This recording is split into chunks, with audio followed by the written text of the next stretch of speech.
Okay, so looks like streaming is working. Yes, Neha ji? Think so. I just clicked on the custom live streaming.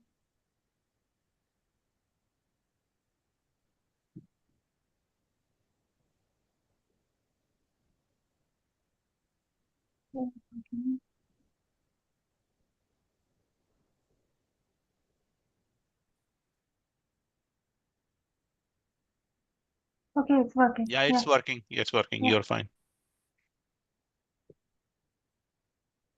Okay. So let's get started as people come in, but let's get started.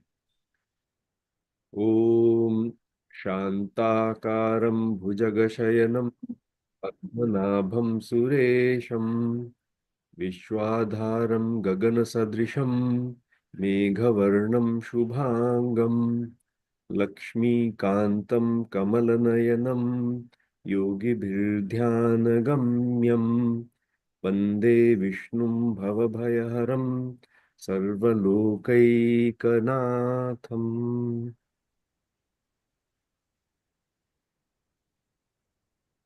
Om Namaste, Namassarvebhyah, and welcome to our today's special Vyākhyānamala, which is almost coinciding with the Gita Jayanti, which we celebrate every year with the children that are enrolled at Gurukula as well as in the online classes.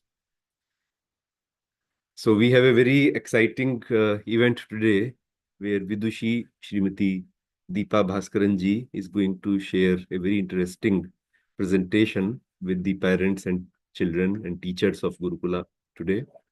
But before we do that, we will go straight to the Gurukula. Krishna ji and his students, they are gathered. Krishna ji आप unmute कर लें और कार्यक्रम को आगे बढ़ाएं। मेरा निवेदन है कृष्णा जी की यदि कुछ वैदिक मंगलाचरण आदि से आरंभ करके और कुछ एक गीता का पारायण यदि छोटे अंश का बटुक गण करें तो हम सभी को बहुत प्रसन्नता होगी। कृष्णा जी, आइए हम सभी लोग सर मंगलाचरण करेंगे। उसके पश्चात गीता के 12 अध्याय का स्वाध्याय करेंगे। तो प्रारंभ करते हैं वैदिक मंगलाचरण। ओम श्री गुरुभ्यो नमः। हरि ओम। गणनां सरस्वती रवि शुक्र बृहस्पति पंचैतां संस्मरन् नित्यं वेदवाणी प्रवर्तये। हरि ओम मा समिधाग्निं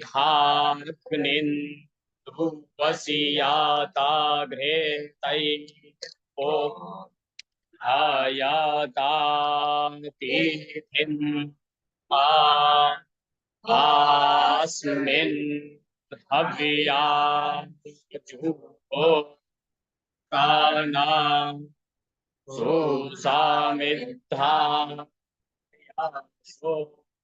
तीथे एतं तीव्रं चुहोतानः अग्नाये चावे से अन्तवान् सामिद्धीनं ईदो ते स्वधाय मासी बृहच्छो चाविष्ठिया उपतवाग्ने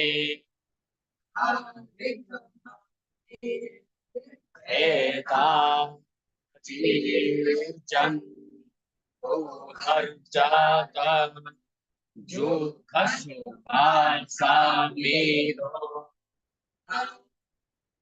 हरि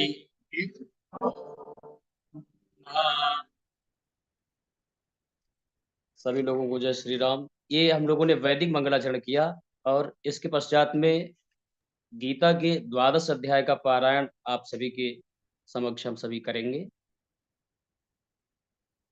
ओम श्री परमात्मने नमः। भगवद गीता अथ द्वादशोऽध्यायः भक्ति योगः। अर्जुन उवाच सततयुक्ताये भक्तास्त्वां पर्युपासते ये चाप्यक्षरमव्यक्तं तेषां ते उपकरिष्टमा श्रीभगवान् मय्यावेश्य मनो ये मां नित्ययुक्ता उपासते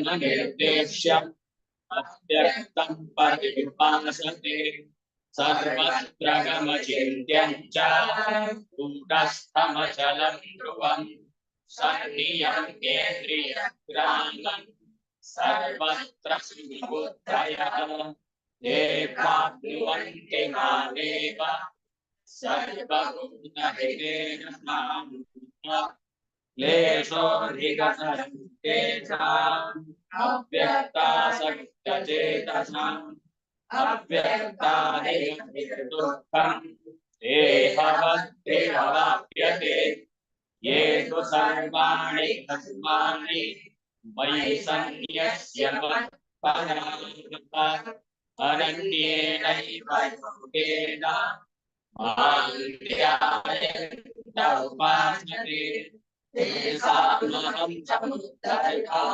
मृत्युसंसारसागरे भवामि मय्यावेशितचेतसाम् मय्येव मनः मयि बुद्धिं निवेशय निवसिष्यसि मय्येव अत ऊर्ध्वं न संशयः अथ चित्तं समाधातुं न शक्नोषि मय्येनम्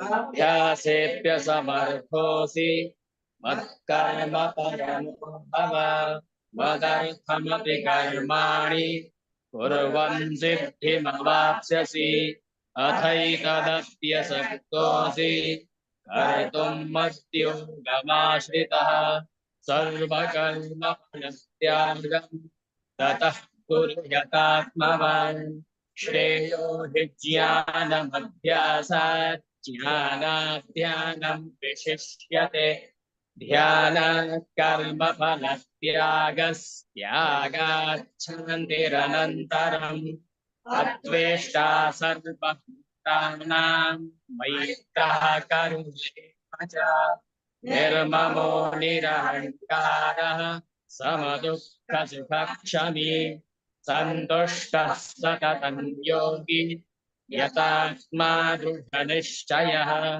मय्यर्पितमनुबुद्धिर्यो मद्भक्तः स मे प्रियः यस्मान्नो द्विजते लोको लोकान्नो द्विजते च यः हर्षामर्षभयोद्वेगैर्मुक्तो यः स च मे प्रियः अनपेक्षा शुचिर्दक्षः उदासीनो गतव्यथः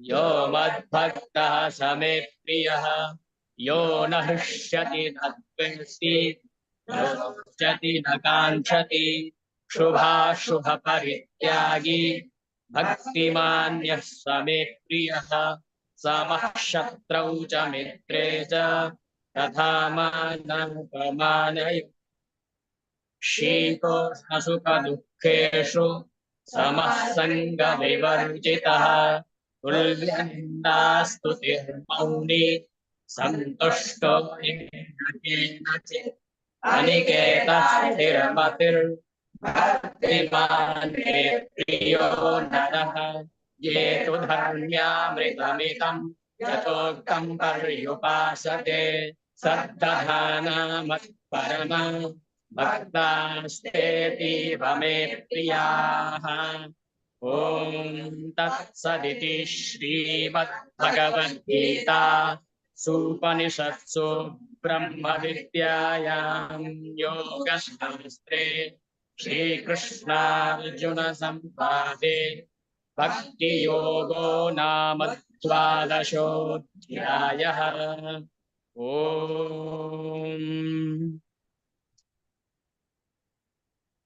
बहुत बहुत धन्यवाद। जय श्री राम।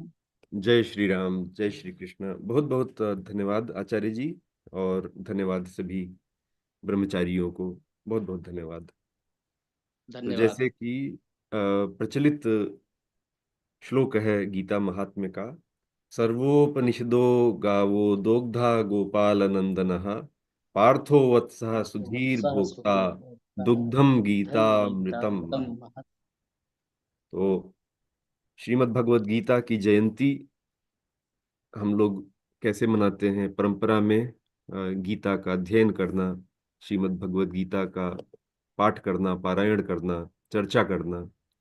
और पुराणों में तो महात्म्य में ऐसा आया है कि पूछा गया, व्यास जी ने कहा कि 12 पुराण में विशेष करके गीता महात्म्य का बहुत विशेष उल्लेख है। तो व्यास जी ने भगवान विष्णु के मुख से स्वयं गीता महात्म्य वर्णन किया है। तो वहां पर कहते हैं, व्यास जी कहते हैं कि गीता का अध्ययन प्रतिदिन करना चाहिए। तो प्रतिदिन यदि अध्ययन का अर्थ यदि पढ़ें केवल, तो कितना समय लगेगा? पूरी गीता 700 श्लोक पढ़ने में लगभग 3 घंटे लग जाएंगे। फिर आगे कहते हैं कि यदि समय नहीं है, if you do not have time, 3 hours is too much, then read half the Gita, 9 chapters. 9 chapters will take what, 1.5 hours? In today's time, do we have 1.5 hours every day? Maybe we can, but still difficult. Then next shloka, there he says, okay, that's fine. You study 6 chapters, 1/3. Then he says, if you don't have time for 6 chapters also, then 3, then 1 chapter, at least half a chapter. If not half a chapter, then 7 shloka. No, okay, 3 shlokas, 2 shlokas, 1 shloka. Can you read half a shloka? But the point is, every day study little bit of Gita. Gita is Amrita. It is the Sakshat Saransha of the entire Vedic dharma. All the Upanishads, like that shloka says, that Upanishads are like cows whose milk is brought by Bhagwan Shri Krishna himself. So we are very fortunate today to have Srimati Deepa Bhaskaran ji with us. She is a scholar, a Vidushi of Sanatana Parampara, especially the Advaita Vedanta. So she's a student and a scholar of Advaita Vedanta. She has published a couple of books, and very well received books. And especially the last book of hers, the Adideva, 25 Legends Behind His 25 Names, has been very well received. I have heard praises of that book. I haven't yet had the chance to read study her book, but I look forward to it.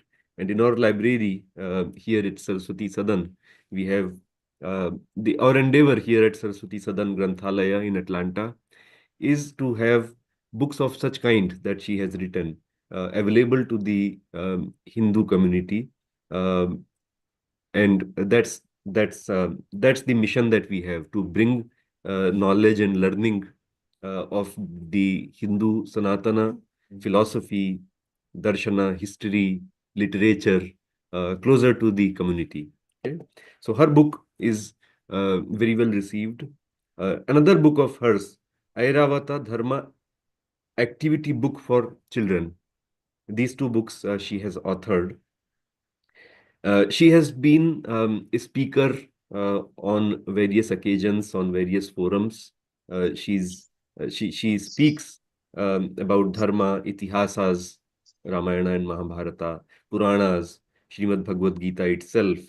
And particularly, she has talked about, thought about, written about Hindu parenting. How do we parents, particularly living in the West, but also in India in the modern times, how do we bring those values in our children, in the next generation, which uh, bring them closer to Dharma? Of course, Dharma is the seed which is always there in everybody's heart. But how, as parents, we do our duty to nurture the grounds in which that seed can sprout? Yes. She speaks at conferences, forums, online events such as this one today. She conducts workshop for children and parents, teachers. And all of that, she draws the inspiration from Sanatana Dharma, from Shastras, from our Parampara. So, I hope in today's session we will benefit from her insights, uh, and hopefully we can take some lessons, some learnings, especially for teens, young adults, and children in general, as parents. So the format is going to be Deepa ji will present for us the. Uh, she's going to talk about Purushartha. And Bhagavad Gita is all about Purushartha, no? Bhagavad Gita is all about Purushartha. So it's a very good occasion for her to talk on this topic, especially in context of parenting for children and Purushartha on Gita Jayanti. So welcome, Deepa ji. Thank you very much for taking your very invaluable time out for us. Welcome once again. Neha ji, if you can kindly highlight Deepa ji's screen, please.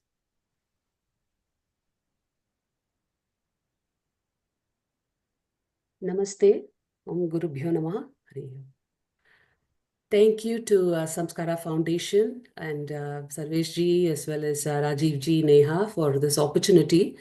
Like you said earlier, this is a passion for all of us. That's why we are doing this work, because we have somehow we have seen that truth within Sanatana Dharma that is for our life, that is how valuable it is for our life. And that's why all of us are here, either working in this space, organizing like all of you do on a day-to-day basis.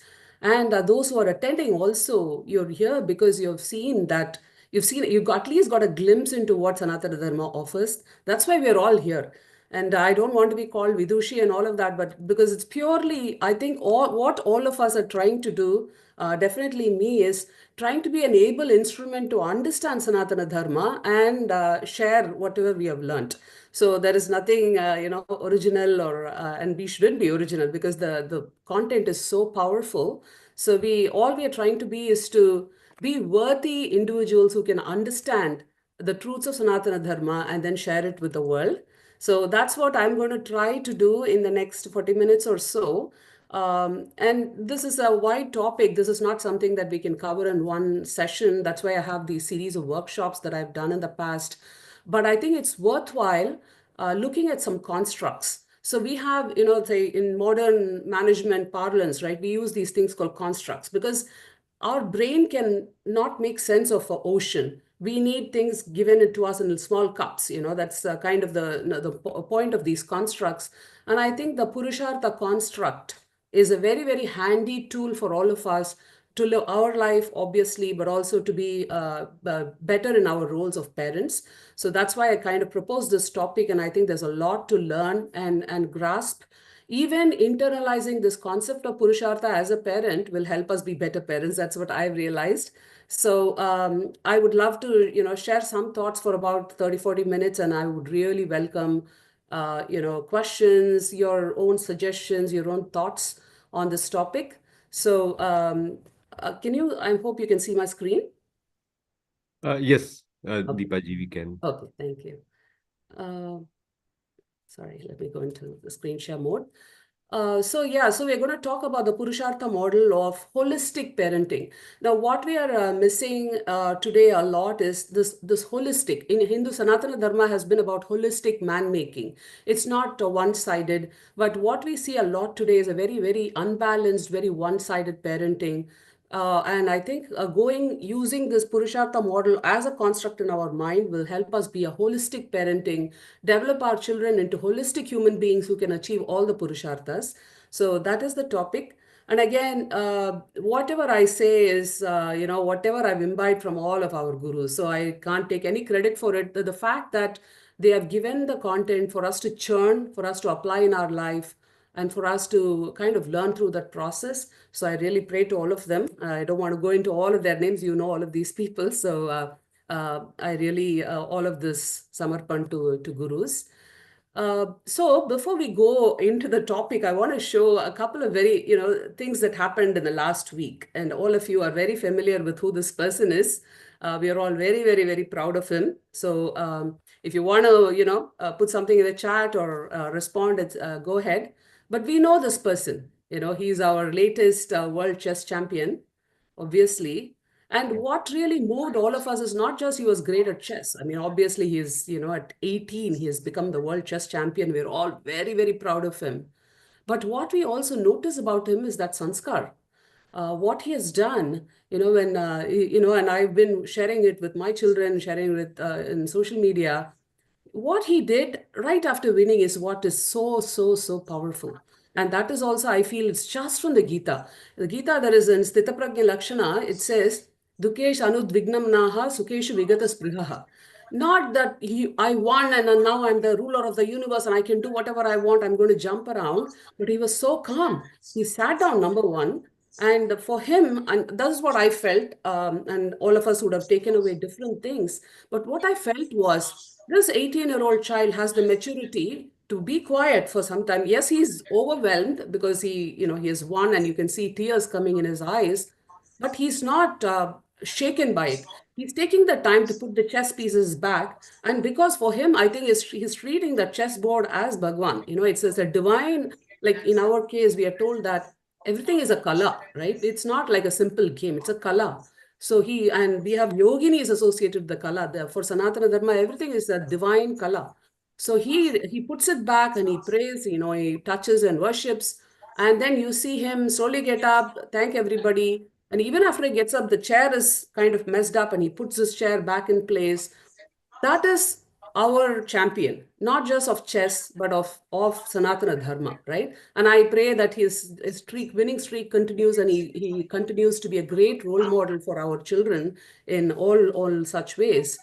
But unfortunately, I also want to bring out another similar age child, not to shame him or not to put him down, but just to use as an example of what can go wrong if that Sanatana Dharma is not imprinted within us. And I don't know how many of you know this person. Do you all know this person? He has been in the news in the last week or so. If you know him, please put it in the chat. I'll try to follow along. But primarily, in case you don't know, his name is Prahlad Iyengar. So obviously, with the name, you can tell that he seems to be from a very, very, Sanatana Dharmic family. But he has been recently infected with all this ideology. And he is obviously this poet, as you see, he's all in support of Palestine and all of that. The point is not his political ambitions. The point is he's an MIT. So he's, in a way, is as great as Gukesh is in terms of his intelligence because he's, I think he graduated from MIT and he's doing his PhD in MIT or something like that. So it's very, very brilliant academically, but clearly has been led into some toxic ideologies, right? That's probably he's going to lose his MIT scholarship or things like that. So that is one end. And again, this is not meant to, and we pray as Sanatana Dharmis, we wish well for that child also. Hopefully he grows out of it. And he also, suddenly I'm getting an echo, I'm sorry. Yeah, somebody had spoken. Kindly, please, everybody else, stay on mute as Deepa ji delivers the lecture, please. Thank you. Thank you. So we pray for him. I mean, this is again not meant to, demonize him, but really to hopefully, that he grows out of it as he ages. So what I wanted to, why I was talking about that is, when we have a project, any project, we have certain goals, right? With children, we usually aren't thinking about those goals. We have some vague idea of those goals. We do want them to be successful. We do want them to be happy, healthy. We say that. But I think from a Sanatana Dharma standpoint, I would like to have specific goals for our children written down that we remember every day. So here are some things that I've articulated, which I've been repeating everywhere. Number one is Shraddha, right? If you don't have any Shraddha, no, whatever you read, whatever practices you do, whatever rituals you do, traditions you do, it's not going to have any fruit. Again, Gita Charya, he talks about it, Shraddhavan labate jnanam. Elsewhere, he says, Ashraddhadana purushaha dharmasyasya parantapa aprapya mam nivartante mrityu sansara vartmani. Shraddha is the main goal of, if you have to do anything, any activity. So with Sanatana Dharma, it's even more important. So first thing, children should be proud of our Hindu heritage. Secondly, they should follow Hindu values and traditions to develop into well-balanced, mentally strong, loving, and happy adults, right? And this is all about, the values that the ashram or the children's chanted, from the chapter 12, this Adveshta Sarva Bhutana Maitra Karuna Evacha. We are rich in values. We are rich in traditions. And those are not some superstitions, because we know, those of us who have studied and who follow it, know that it is the most important factor to grow into this well-balanced, strong, happy adults. Our children should use Hindu model of success in academics, career, and relationships, like we just saw Gukesh. So it is very possible to succeed in Sanatana Dharma, as we are going to see in the Purushartha, is not at all against accomplishments. So the point is, they can, in Anarthakama also, they can be extremely successful, but using a Hindu model of success. Our children should be aware of Hindu issues, speak up for and defend attacks on Hindus. Unfortunately, this is a need of the time. I wish it were not the case, but our ancestors had to go through far more serious, far more dangerous situation. And all we are asked to do is to just voice our opinion and speak up. At the least, we should have the courage to do that, and our children should be empowered to do that. And finally, obviously, we want the Dharma to continue, and it will continue. It's Bhagavan's Dharma. At the same time, we do need to create a generation of children who will later become role models, parents, teachers, organize, hopefully take over and run more organizations like, Samskara or many other organizations, become leaders and contributors for the modern world. So these are kind of something for all of us to remember, because if you lose sight of the goal, it feels like daily you're doing something and not going anywhere. Now, all of these, I think, are some kind of metrics. In business, we say KPIs or metrics that we are going to aim for our children. Moving on, I want to use too many PowerPoint slides. I do want to have a conversation with you.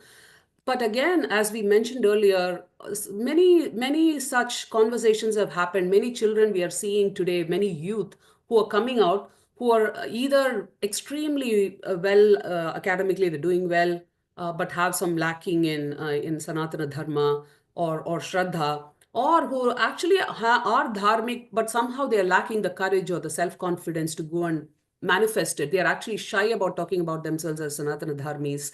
So I feel there is a two-sided, kind of two approach, where one is definitely building our children into dharmikas by helping them understand the dharma philosophy, by making them practice dharmika traditions and see the value of that. One of the problems with philosophy is, philosophy, but if it doesn't manifest in your life, it's not helpful. That is why we have the whole concept of karma yoga and bhakti yoga and raja yoga, because jnana yoga alone is not enough to achieve, this kind of shraddha. So we have this concept of helping them understand dharmika philosophy, practice the dharmika traditions, and both are required. Unfortunately, many families, they do the traditions without the backing of the philosophy, or there are some families which are more, I'm spiritual but not religious types.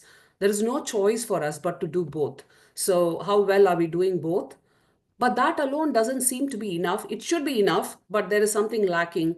So, what we also need simultaneously is the loving family and the role models that we need to provide as the children grow up, especially in the West, where we didn't have, all of us absorbed a lot by osmosis when we grew up in India, but we have to create that kind of an environment here. But we also have to give them some disciplines to achieve the Purusharthas, because I think external success is extremely important, because that only helps us reach a level. That's why Arthakama is important, because if you suppress it, then it manifests in other ways. So for self-confidence, it's very important. What we do is a balance, right? So what we need is a balance, a clarity of Purusharthas. So that is why we are talking about this topic is, how do we bring the children with this holistic approach where they are able to achieve external success along with internal happiness. I don't need to tell this group. I think all of you are very familiar, but before going into it, just for the completion's sake, we all know what the Purusharthas are. Dharma, Artha, Kama, Moksha, we know that. Artha, Kama, basic, everybody needs it. Even animals need Artha, Kama. They pursue Artha, Kama. But what is different for human beings is our Artha, Kama pursuits should be backed by Dharma. So that is where we are different from animals or other creatures, and then eventually we also aspire for moksha. So one of the ways to see this is the basic level are animal man. Swami Chinmayananda's words on this, but every system that we have has this adhikara beda. So we have the animal man, Prakrita Purusha, who just goes with their basic arthakama needs. They're just pursuing irrespective of, my likes, my ragadvesha, that's what I'm going to pursue. Then there are people who develop a little bit saying, no, whatever I like is not as much as important as what I'm supposed to do. So it's the man or the Samskrita Purusha. We have a noble life where we're aspiring for something higher than just likes and dislikes. And then finally, our goal is to become that divine man through moksha and, understand the nature of life, understand our self-knowledge, and achieve that goal. So I think all of you know this, but I just wanted to, have a little, introduction before we actually go into the topic of discussion. So, Purushartha, you all know this, we just saw it. What does that mean? The actual, the literal meaning is Purushaihi Arthaha, that which is sought by everybody, that which is sought by every person. And Purusha definitely does not mean only men, it means Manushyaha, but that is a general parlance. So what we all seek is called Purushartha. So when we say Dharma, Artha, Kama, Moksha, that is actually, they are universal goals. They are not just for Hindus born in India. They are universal goals. And they're also eternal goals. It has not changed. Since Bhagavad Gita, it goes back into several thousand years before the Common Era. We have, Vedas that go back. That was true then. That is true now. That will be true in the future. So these four constructs, the Purusharthas, are eternal and universal. And that is why we know that, we call it Sanatana Dharma, obviously. Now, there are many ways, like we say, Dharma, Artha, Kama, Moksha, Artha, Kama doesn't matter. The point is, Artha, Kama has to be done along with Dharma. And that is a recipe for then going to Moksha. So that is why this construct is there. The one more meaning of Purushartha is there, which is it is our effort, like free will or effort. So basically, it is a goal, that is also Purushartha, but the effort by which we achieve that is also called Purushartha. So I think those two things go together, because the one more thing which is Hindus, we believe, is the karma theory, and we are told that we have come with prarabdha, right? There are things that we have brought and we are going to face them. So sometimes people believe that, oh, there's nothing I can do. It is prarabdha, I have to face this, right? While that is true, there is a difference between prarabdha and purushartha is, yes, prarabdha is what you've been given, but with purushartha, you can address that prarabdha. You cannot change it, but you can learn how to accept it, how to deal with it, how to react to it, how to overcome it. All that is possible through purushartha. So we are not a very fatalistic religion. Just because we believe in karma theory, it's not like, oh my God, I've been given this. nothing I can do. No, that is wrong, because what you've been given is prarabdha. How you react to it, how you overcome it is called Purushartha. So we are actually, it's a very empowering concept rather than a fatalistic concept. So moving on, what are some of the, why are we even talking about this topic today? Because it's not, why is that important? We talked about that Gukesh and, Prahalad Iyengar. Now, why are we seeing this? And that those are just two examples, but we are seeing this in society. There are two things which I have been noticing, which I think I wanted to explore a little more with you today. One is there is a lack of clarity of the Purusharthas. So when you do anything, right, you need to have clear goals of what you want. So definitely there's a lack of clarity on what we are aiming in our life, what we want our children to aim for, what we want for our children. So all of that, there's a lack of clarity. There's a lot of sheep mentality. Everybody is doing it, I'm doing it. The popular culture, the one of the great things about today's culture is the availability of information.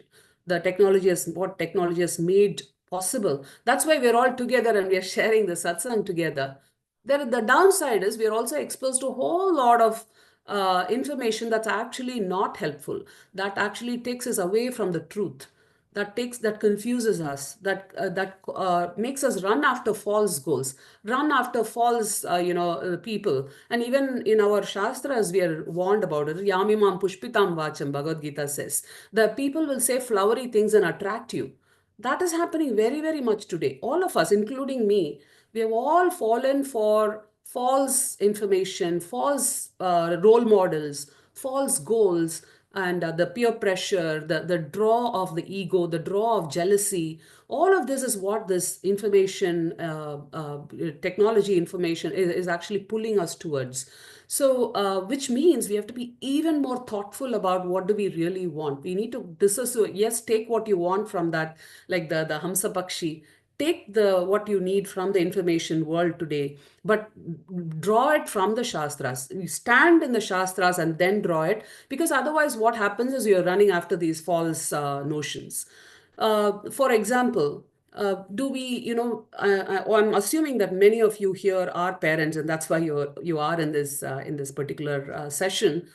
Do we even question when we enroll our children in some activities, or when we pick a certain school or whatever it is? Do we even question what is the goal of this? What are we trying to achieve with this? Oftentimes we find that I find everybody doing it, so I'm going to do it. I'm going to put my child in that. Everybody is going to a certain school, so I'm going to put my child in that certain school. In the US, you see parents signing up their children for n number of activities. And I did that too when my children was younger. Thankfully, again, I had the satsang that brought me out of it. Is it, are we asking these questions?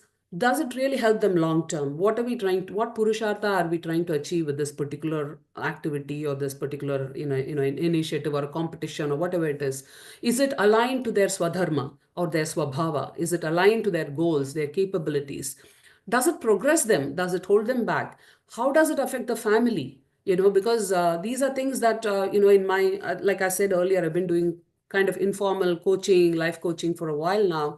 And there are people who I can somehow, in their talk, I can find out the goal, the problem seems to be in something that they're doing. What are they doing? I found a family, they had pushed their daughter into traveling soccer. She had been doing soccer, and suddenly in, like, I don't know, 6th, 7th grade, they decided that, oh my God, she needs it for college. And even though she was not enjoying it, the family was not into it.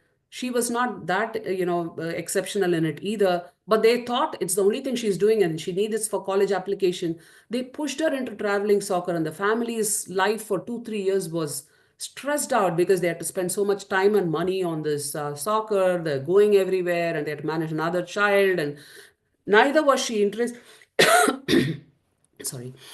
She was neither interested in it, not very, very good at it.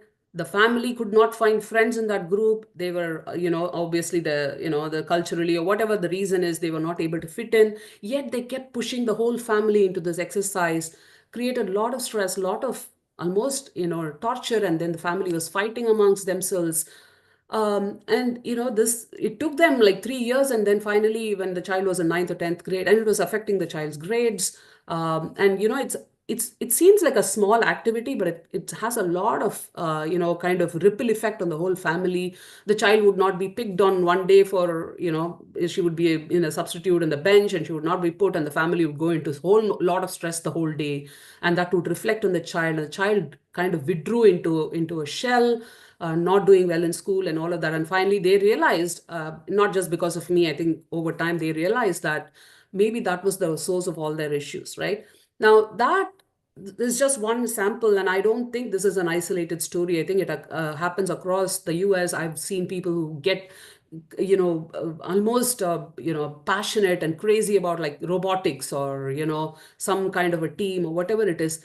And the question always is not that we don't want our child to do that. We do want our child to develop. We want them. I mean, this world offers so many opportunities, so many different activities. Yes, we want our children to grow, develop into all of these, but I don't think we have the lack of clarity on how it is actually helping them. If the child is really shining and if you see a future for them in that, sure. But if it's something, and these are something even in our mantra shastras, for example, and I was telling this family, even in mantras, there are some mantras which are very, very good for us. There are some mantras which are neutral, and there are some mantras which are actually supposed to be counterproductive.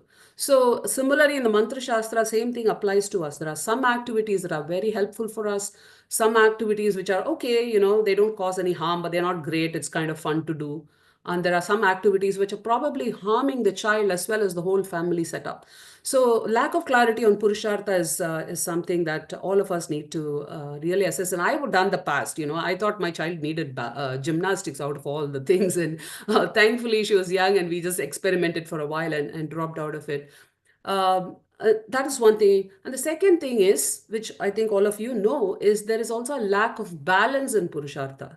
So we are focused so much on the Artha aspect of Purushartha that we are actually not giving as much importance to how do we develop them into Kama Purushartha in a right way.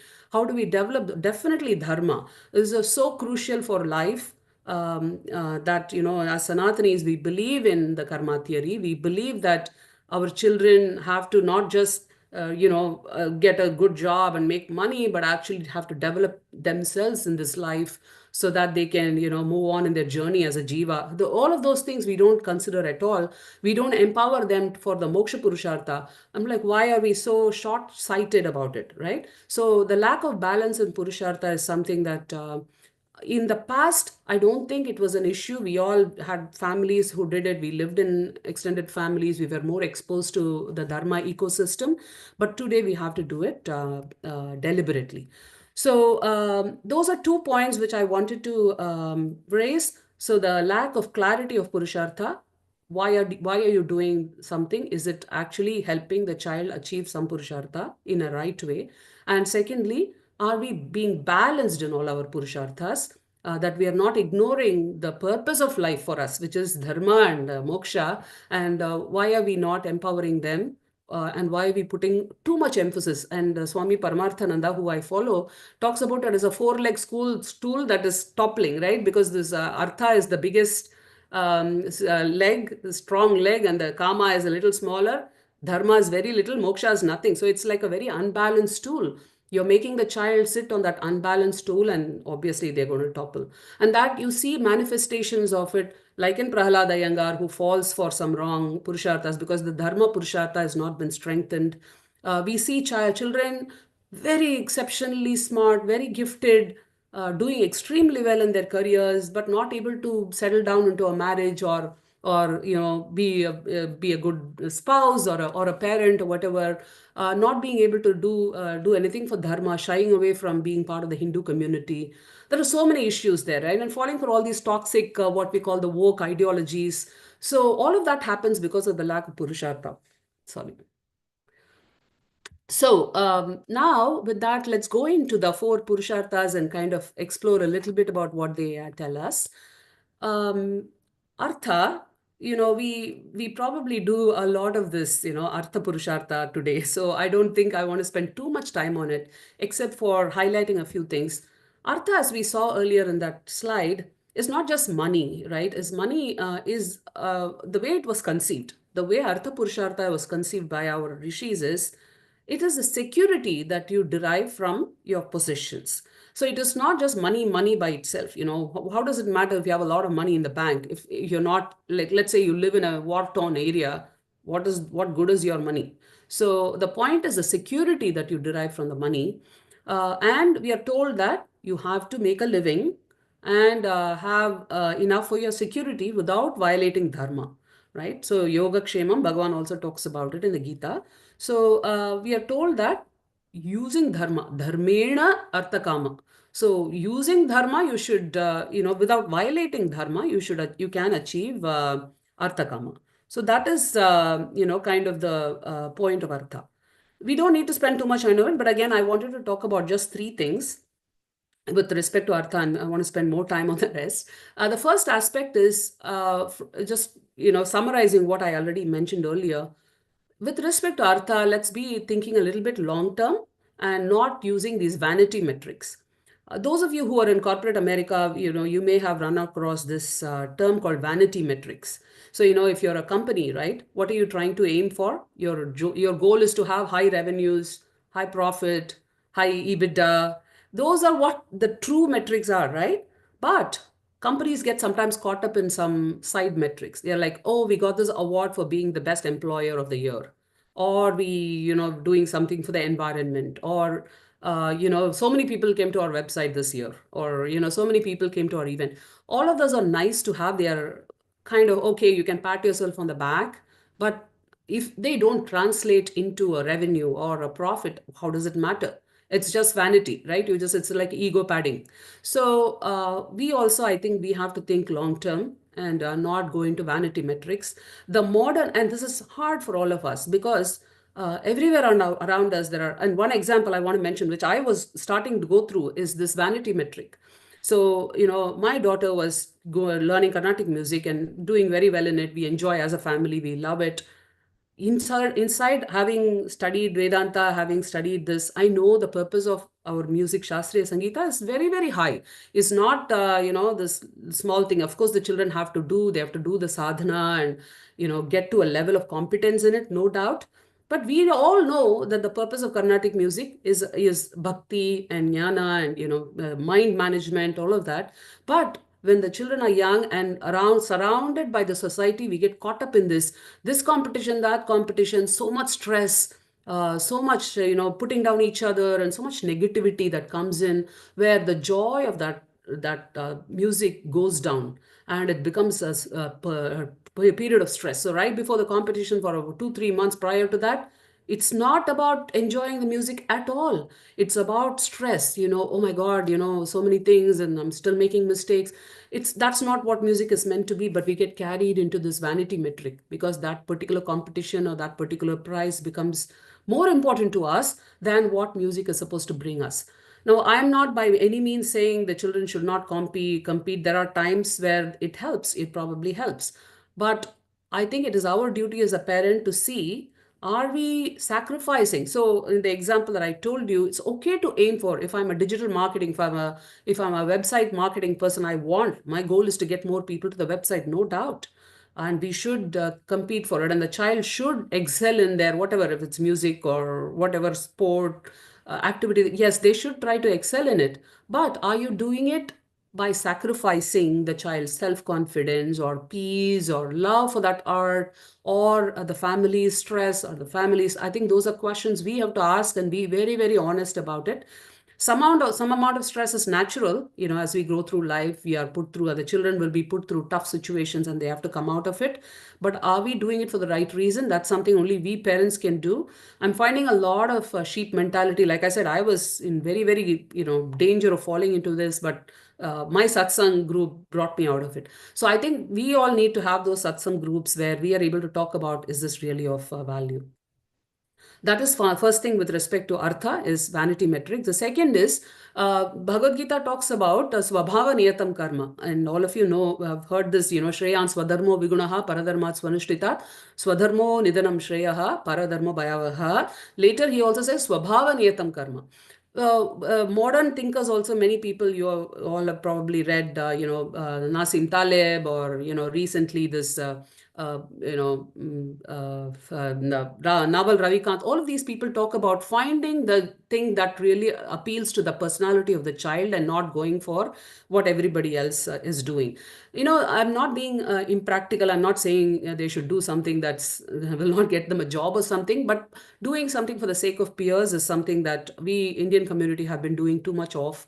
I think that is something that is against. If a child is not at all into programming, you put them into programming for life, it's torture. And they are not going to shine in that. They are going to be an average performer, whereas they may be really doing well in some other field and they may grow to be really an achiever in that field. That's what all of these thinkers are saying. But Bhagavan said it long time back. When you do something that's svabhavaniyatam, you'll do really well in it. So that is number two. And the third is artha is about money. Obviously, we know, and we consider money also as divine. We have a Devi Lakshmi herself as a manifestation of that wealth. I think we should be developing more value for money in our children. The one of the downsides of us being very prosperous, we are all obviously everybody here, as I'm assuming, middle class, upper middle class households. What happens is, unlike what my husband and I talk about it, I'm sure all of you talk about it, the value that we had when we had growing up, we had very little money to spend. Now that's not the case anymore. We are all affluent, and our children have been never seen any kind of financial difficulty. So their mindset, their brain itself is not used to thinking of money to have more gratitude for money.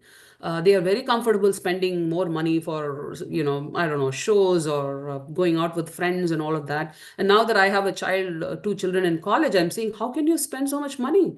And while they understand it, they live in a society where their peer groups are spending a lot of money on what we would call frivolous pursuits, right? So how can we develop gratitude for money right from childhood? And I think part of that is, even though we are all wealthy and we are all able to give our children everything, I think we should force ourselves to be a little more moderate, little more frugal in our spending than what we are capable of. And that is not because we want to deprive our children, but we want our children to develop that value and that gratitude for money.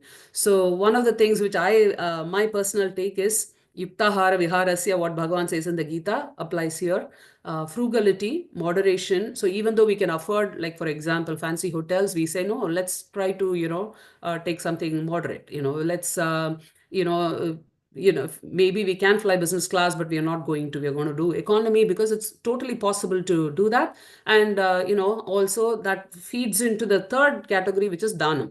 The more and more they give, they also realize that, what they gratitude for what they have and that they should share it with the world. So these are kind of some rough ideas around artha, which I think we can cultivate in our child. Again, summarizing, not thinking more long-term and not vanity metrics. Number two, swabhavaniyatam karma, do things that are more aligned to our personality, which don't cause a lot of internal turbulence in us. And thirdly, have value for money through gratitude, through frugality and moderation, as well as doing more dhanam. So that I'll summarize my artha section with that. And then I think we'll go to kama. So kama again, interestingly, kama is thought to be more of, the common perception is it is romance, it's physical love and physical intimacy. But it is actually more than that. It starts early. Of course, physical, if it's physical love or romance, it's later, teenage or later teenage or in the youth. But actually, kama is more than that. It's a goal. It's the desire for pleasures, for entertainment, and that starts very, very early. And it's very natural. Obviously, Bhagavan himself says, right, in the Gita, Bhagavan himself says, I am dharma aviruddha bhuteshu kamosmi bharatarshava. I am kama, which is not opposed to dharma. Bhagavan completely, and our Puranas, our Itihasa, indulging in the entertainment or pleasures of life is very much part of our life. We have beautiful kalas for that purpose. The human mind is capable of enjoying all of these beauty and entertainment and pleasures, and there's nothing wrong at all about it. But what we have to remember is two things. One is, like I just said, it cannot be against dharma. It cannot violate dharma in any way. What does the violating dharma mean? it means it should not leave behind negative emotions or negative samskaras. The organization we are in is Samskara, so it's very, very apt. It should not, those experiences, if they are leaving behind negative samskaras either in us or in other people around us, then it is dharma viruddha. So it is against dharma. It should leave behind positive samskaras in us, emotions of love, emotions of beauty, emotions of gratitude, inspiration, thankfulness. If it leaves behind all of the samskaras, it's a great way to exercise our kama purushartha.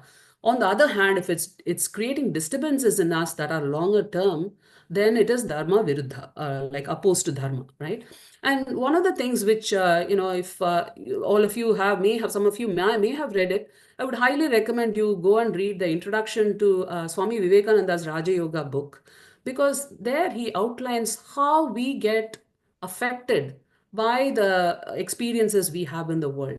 And just summarizing what he says, all experiences that we have are leaving behind samskaras in us. Every experience. Every pleasure that we indulge in is leaving behind a vibration. We all know it. That is why we experience, like when we indulge in something, right? We experience joy or excitement. We have a sense of adventure. In childhood, you want that. You want to go in this, rides or watch some, movies that are all about fighting. You want all of that. But remember, they all leave behind these samskaras in us, right? Now, these samskaras, as they gather force, if it's one time, it's fine. If you do too much of that, what happens? They combine and they coalesce and becomes habit. And then they become addictions, right? And we all know this in the Gita also, again, this very, very famous chapter 2 verse, Dhyate Vishayan Pumsaha Sangasteshopajayate Sangat Sanjayate Kamaha Kama Krodho Bijayate Krodhat Bhavati Sammohaha Sammohat Smriti Bibramaha Smriti Bramshat Buddhinashaha Buddhinashat Pranashyati. Bhagavan is so powerful in his explanation that what happens as a small desire, something that's a small desire, dhyayate, you're just thinking about it, oh, it'll be nice to have that. Now, if it's just one time, it's fine, but as you do more and more of it, what happens is it becomes a very powerful force in us. It becomes a karma, it's like a burning desire now. And if you don't achieve that desire, it manifests as anger. I'm frustrated because I did not achieve this desire. Krodho. And then it actually blinds. We think we cannot live without it. It's not just a mere desire. We're like, I cannot live without it. I'm deluded. Then it starts buddhinashaha. It's you forget what is right and wrong, and you see why are reasonable people doing crime or getting into addictions? Why are they doing that? Because the mind has just become so powerful now that it cannot distinguish from right and wrong, and it's starting to indulge in wrong activities, crime, or not doing their duty or whatever it is. So that becomes buddhinashaha and pranashyati. So like the life is destroyed. So many activities like that today that we see, they seem very pleasurable at first, and then they become toxic. Social media addictions is huge issue right now with the children, especially. Some of them delude us and take us to drugs and, too much indulgence. I'm reading about men in their 40s who are spending hours or hours playing video games, these very, very complicated video games. They actually have competitions, like you're in your 40s, you should be having a family now, you should be having children, you should be doing something productive for society, for yourself, but they are spending their time on this kama purushartha pretty much all day. So that is also something Bhagavan talks about in the 18th chapter, the satvika thing. He says, whatever is initially it may appear to be amrita, but it becomes poison later, right? It actually deludes us. So those are, again, very good things from Gita that we can remember.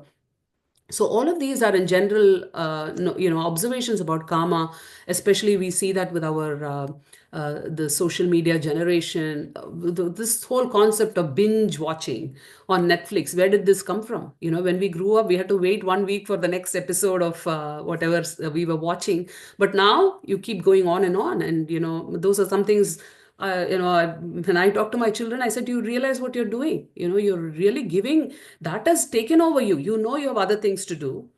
You watched an episode or whatever. You have to do other things, your studies or anything else. Work out, talking to."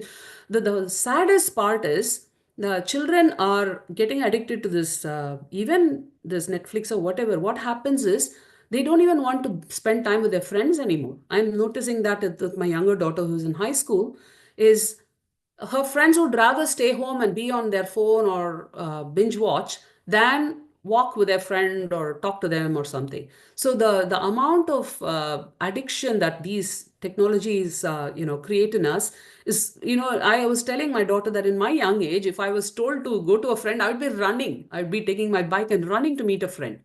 Now these children, no, I don't want to meet because I'm doing something at home. They're not doing anything other than watching, being on social media or watching something. So it is actually changing the way we are as human beings.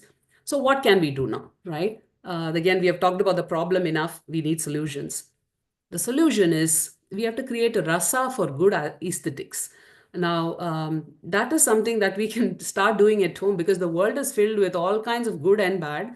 But how can we generate right from young age? We create a rasa, that is the beautiful word we have for good aesthetics, good entertainment, things that are pleasurable, that are heartwarming, that are, that leave behind a good sensation for the world, love and beauty and joy and gratitude.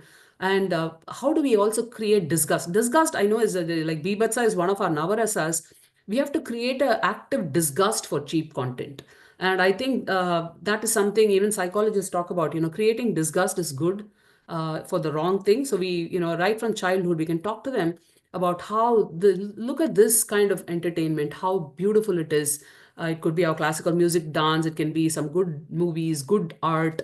What kind of sensations do they create? Whereas these things which are about violence or, abuse or, drugs or whatever it is, they're going to leave behind negative emotions, right? And of course, there is a place for it. I think I'm not saying, because sometimes you learn good through the bad. You watch, obviously, every movie has some kind of a villain character. You learn through that. I'm not saying no, but how it is portrayed, with what rasa it is portrayed is what is important. It's not about shying away from not watching anything. It's about saying how is it being portrayed? Is that movie being portrayed to teach us the good over bad, evil over, shutting down evil? Is that the message, or is it to titillate or to excite us with violence? And you can tell often when a movie is being made just to create those attractions of those eyeballs rather than teach a lesson. So that is number one, is to creating a rasa for the good and a disgust or a bibhatsa for the cheap content. Second is good company. As all of us know, the children, especially teenagers, they, no matter what the parent says, they're going to rely on their friends. So how can we cultivate good friendships? How can we guide them towards good friendships? And that's partly is, of course, Bhagavan's grace. But how can we influence them in that respect? Organize, I think, in people in the US especially, we are doing a lot of that. We are organizing play dates or parties. We can do that with the right kind of company. I highly recommend joining some kind of a Hindu organization. My children have benefited from Chinmaya Balavihar. That was their friend group, and they didn't feel like they were different. Even though like I said, we have been very frugal, we did not do a lot of these things. They did not feel different because they had a satsang in a similar kind of children that they don't find in school. So whatever that, it could be HSS Shaka, it could be Chinmaya Balavihar or any other organization, I would highly recommend not going alone, us, especially in the US. In India, it may be different. There may be peer groups around, but in the US, I would highly recommend having a peer group. And then thirdly, very, very important is to, even if you have the greatest peer group, remember today that the influences are coming through the small device. So how do we reduce the impact of the phone and the internet and social media? It's really, really hard. And even the best children fall prey to it. Because and this is a constant watch. My daughter was watching something and she's being recommended something else, something they know that she's 14-year-old, so they're recommending something to her. So you can't blame the children. They're going to just follow whatever. It looks nice, I'm going to watch it. So the onus is on us to monitor media activity, to put all kind of controls. Thankfully, there are a lot of apps now to control their social media use, control their internet use. No phones in the bedroom, everything, whatever you watch in the living room in our presence, we talk about it. It's not to hide, but and more importantly, also role model it. So we are not on the phone all the time. We are not watching bad content. We are with the right company. We are actively talking about it in the dinner conversation. Every time we talk about, this is what happened at work or with friends, and this is what I did. So we share, and they feel, and we also accept. We don't come across as a preacher, oh, I'm better than you. In fact, I tell my children, I have my own weaknesses. We all do this together. We all improve together. Okay, so I don't know how much time I have. Can I go ahead with Dharma Purushartha? Yes, sure, Deepaji. Okay. Please continue. Yeah, so that is the whole Kama Purushartha, and I would, I'm going to share some of this material via some posts, so feel free to look at it. But I would highly recommend that, first step, if anything you can do, and if your children are very young, please talk to them already and say, no phones, no social media until 16. It's just totally, and by the way, we are not at all alone. There are many, many organizations that have come up that are talking about wait until eighth grade, no, no phones or social media. People like Jonathan Haidt, he's a great psychologist. He's going and talking about how toxic it is. Children who are on the phone often lose their power of concentration. They cannot focus anymore. They are, obviously they are seeing all kinds of things on the phone that they get, like I said earlier with Swami Vivekananda, everything they are seeing it becomes a samskara. And everything, and social media, what it does is it keeps showing this, like if the moment they have liked something, we all know this, the moment they like something, it's going to show them more and more of that. So that particular samskara will become stronger and stronger and stronger. And what we are seeing, the incredible amount of divorces here in the US, for example, or incredible amount of problems, financial problems, health problems, all that is caused by kind of a acceleration of this bad samskaras, right? So we all know this. We are seeing evidence of this in society. What we have is the backbone of dharma to bring us back from that. And what I feel is we can, standing on dharma, we take what we want from social media. I'm very active on social media. I'm very active on Facebook. But what we are able to do, because I have the grounding on dharma, I know what to take from it and what to discard from it. So you take the best of the world, was anchored on dharma. So this is what I would like to do. That brings us to the next Purushartha for us, which is dharma. The discussion about dharma is very big. Fundamentally, it's our essential nature. That's what the dharma is, and that is why the world is upheld, because all of us follow our essential nature. And we talked earlier about how dharma helps us move from being a prakrita purusha, animal man, to samskrita purusha, right? So we are not operating from our lower chakras. We are not my likes and dislikes, but we are actually elevating ourselves above it. Yes, I like that, but that's not the right thing to do. So I'm not going to do it, or I'm going to do it in a different way. So the pursuit of dharma is to really do the right thing and not succumb to every desire or whim, right? Whether it is in whatever role we are playing. But if we do succumb, and because we are all human, is to recognize it, do prayashchitam for it, and then learn from it so we don't do it again. So this cycle is it's a lifelong thing, because we have come with, and it's not my fault, we have all come with our purva janma vasanas. So we have many, many good things. We have some, things that we need to improve, but learning that and improving it, doing prayashchitta and not doing it again.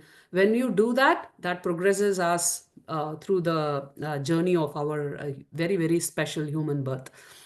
Without this dharma, we are wasting our human life. In fact, Adi Shankaracharya says it's almost like committing suicide.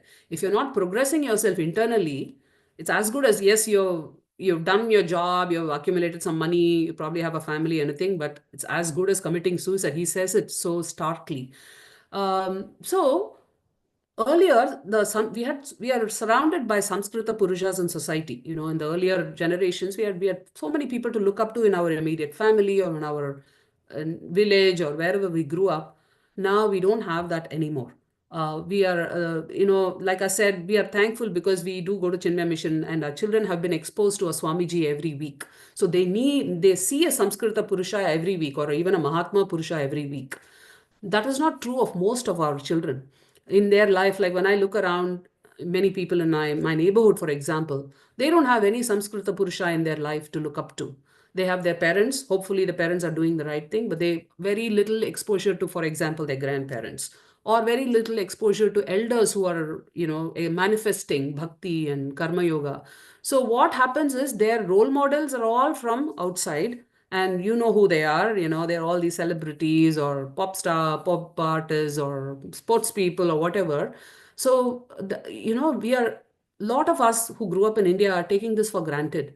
We never thought about it because they were all around us. We had pandits, we had elders in the family, we had swamijis that we were exposed to. We are not giving that to the children growing up here. So we have taken our growing up for granted, but today we have to do that ourselves. Our parents have a big role to play by learning about what we need to do with respect to dharma, but also sharing it through conversations, through role modeling to our children. In dharma, I want to talk about two things. The first one is samanya dharma, and the second is vishesha dharma. Many of you who have studied Vedanta or Hindu dharma, you know this. Samanya dharma are basic values, right? Basic values of life. That itself is very, very lacking. We don't talk about it. Some families talk about it here and there, but not enough. Pursuing values is a lifelong exercise. All of us struggle with it. Some of us may be doing better in some values and not in other values, but even having a list of values, knowing what to do with it, how are we doing against it, how do we improve, helping each other, within our family, each of us has weaknesses. We all know this.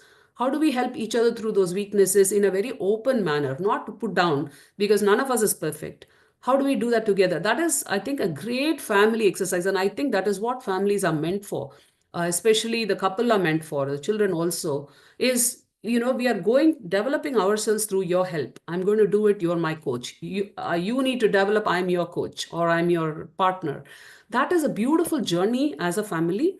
And I think by how do we do it? Number one, knowing what those values are, and multiple options are available within Sanatana Dharma. You can choose the Yama Niyama from the Yoga Shastras.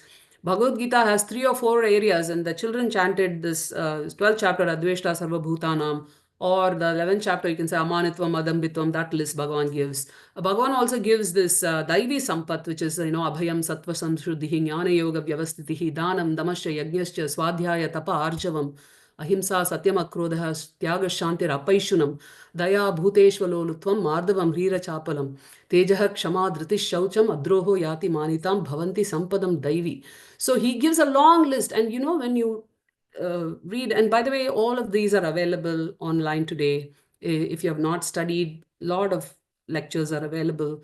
The point is, each of those values, if you learn them, if you learn the name, and if you learn what they mean, they become valuable material in our own life. For example, apaishunam, right? Apaishunam is not gossiping, like saying bad about other people.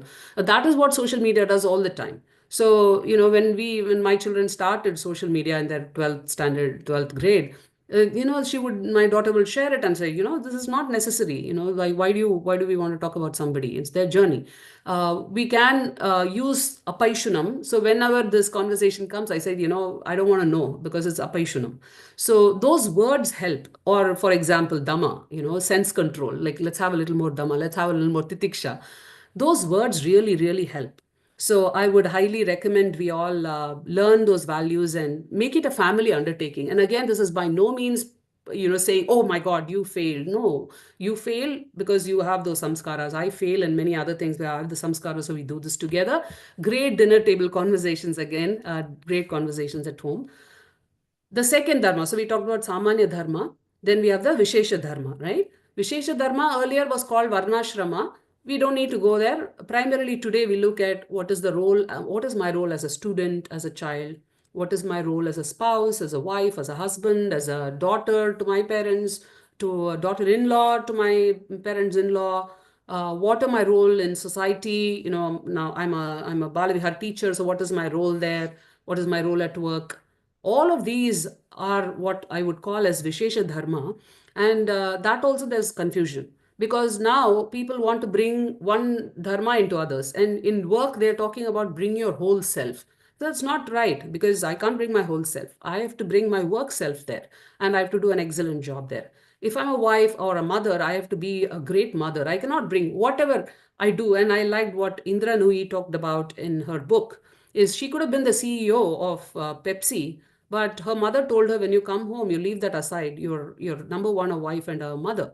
So those are things which there is confusion. And if when you don't have that, you manifest. You come home, and now that women are doing well, you come home and oh, I'm a VP or whatever at home. You've completely destroyed the Stri Dharma, or the Bharya Dharma, or the Matra Dharma that you're doing at home. So this clarity on the Vishesha Dharma will make us very good in each of those roles, not have conflicts. Of course, we cannot ignore our other roles, but we know exactly what we are supposed to do, and we are not confused. And this also goes to gender roles. Gender roles are seen as backward, but gender roles, at least in Sanatana Dharma, it's that you're aligned to your Svabhava, right? It's not that you cannot do something else, you cannot do something else. But there are certain things which each person has a Svabhava for. So align to that. If you're a mother and if you have those motherly gunas, there's nothing wrong with manifesting those motherly gunas. That doesn't mean you shouldn't do other things, but don't leave behind your own roles, number one, right? So those are things which help us have clarity on what to do in any circumstance. And by doing that, and this is what I show to my children, that I have no shame in being a mother and a wife. Yes, I have a career, but I'm manifesting these at home, and I'm totally happy. Cleaning or cooking or whatever it needs to be done, I will do. It does not reduce me one bit. It does not. It is not something to be ashamed about. That is my job to do, and I will do it. Right. So this is something we can manifest and role model in our life, and show that there's no shame in doing. If somebody wants to be stay at home, fantastic. They should manifest that. There is no shame in, because that's what Bhagavan is teaching us. By doing our own job, we actually serving the universe, right? So that is something that we should focus on with respect to Dharma Purusha. Each of these are very, very long topics, but I'm trying to summarize into like 5-10 minutes. And finally, Moksha Purushartha. We may think that children are too young for it. We may think, why talk about this now? Maybe they will get disillusioned. They will think, oh, what's the point? I don't think so. I think this is a fundamental philosophy of Hindu Dharma, is the belief that we are not the body. We are not the Deha, we are the Jivatma. We do have the karma theory, and this particular life is just a small stop in a long series of lives, and we do have to achieve moksha purushartha. And we need to understand that this death is not the final death. Bhagavan also talks about vasamsi jirnani yatha vihaya. Just like we drop our clothes, we are dropping our body. If I'm saying, my point is, if this is the core philosophy of Hindu Dharma, how are we not sharing this with our children and empowering them through this, right? So I don't think, and this is the onus is on us parents to learn it, to understand it, and to give them in the right way. I'm not saying we should sit then, when they are like 5 or 7, we give them a whole lesson on Vedanta. No, but I think introducing to them over time is very, very important. They actually have to face this in future. They have to face death. They have to face loss. They have to face their own old age. How are they going to deal with it, right? And they have to improve themselves, like we said earlier. They have to aim for that moksha purushartha. Some amount of mumukshutva, as we call it, some amount of desire for moksha has to be planted in them. Otherwise, what's the point of this life, right? We have been given a perfect life, perfect, thankfully, intelligence and good body and, whatever we need to achieve moksha purushartha. Even if we don't achieve, aren't we not even going to progress towards it, right? So I would highly recommend all parents, please pursue a study of some form of whatever school you belong to, please study that and start having also these conversations at home.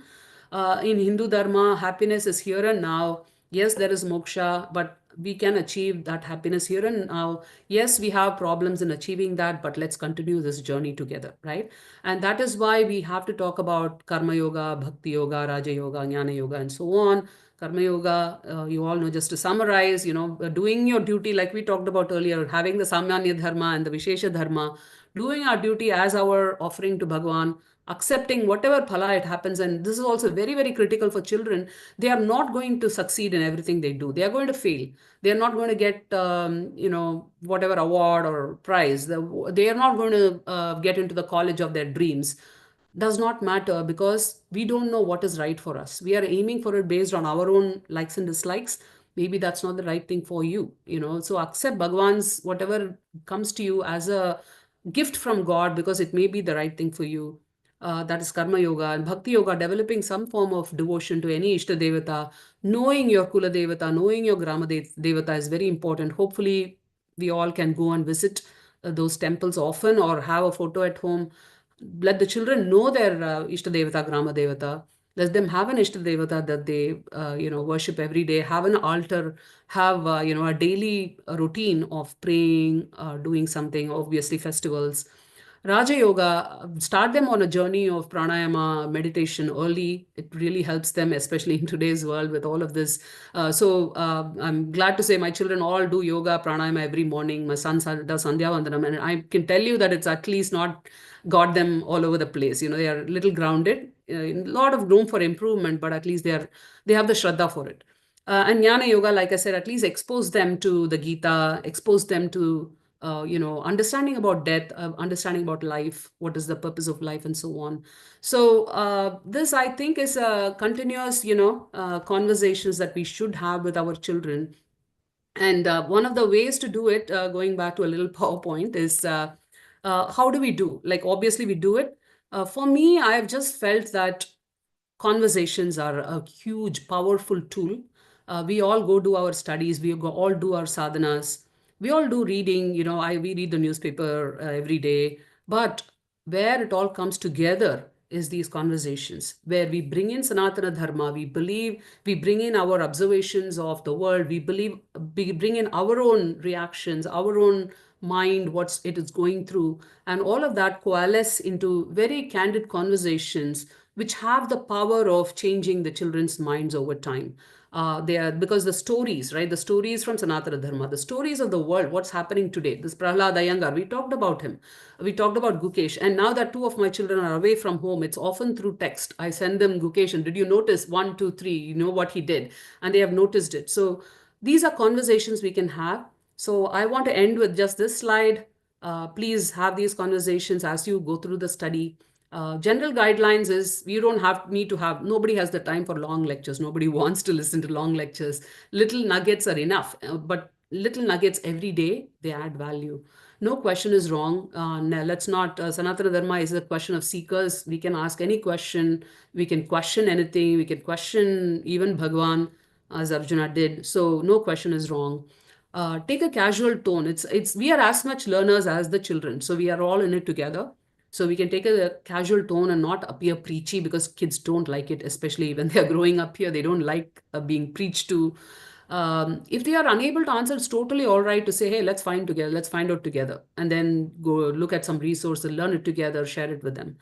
And one of the things which I struggled as they grew up is where is the time for it? And there is time for it if you just grab the moment. It doesn't have to be, like I said, if it's a small nugget, it can be in the car, you can be doing as you're doing chores, you can, as you're eating, anytime, right? Grab it. It doesn't have to be something, and you get into the habit of it, and in fact, a lot of times I'll start a conversation, I'll say, okay, I can't do it now, but let's talk about this later. And then we save it for later. So there are ways to do it, and I would highly recommend. Oh, okay, I have some more. I didn't realize. So, okay, few things. Please do use the Hindu words frequently. We don't need to translate everything. After all, the West is using our words. They are using guru and mantra and all of that. So why not, right? So we can use dharma. We can use many of the values that I talked about. The children know, they learned in young age, and titiksha, dhamma, shama, we use it. We use pranayama, obviously pranayama, and all of the words, we can use it in our thing. It helps them. It helps them when they are learning chanting, when they are doing this, like I said, Carnatic music, it helps them also. Then again, like I said earlier, even when they are, it doesn't have to be, Sanatana Dharma doesn't have to be one class. Even when they are reading or discussing the newspaper or social media or anything about school, what happened in school, tie it back to Hindu thought. The example I gave, somebody is gossiping and say, hey, it's apayushanam, it's not required. We kind of move it. Don't overuse anything, like over indulging. Don't throw away paper. It's actually taking away. It's in a form of stealing. So those are things. And then learning meaning of the shlokas. Many of the kids are learning a lot of shlokas But even adults, even I, to be honest, I'd learned a lot of shlokas. I didn't know all the meaning, but now there are plenty of resources available.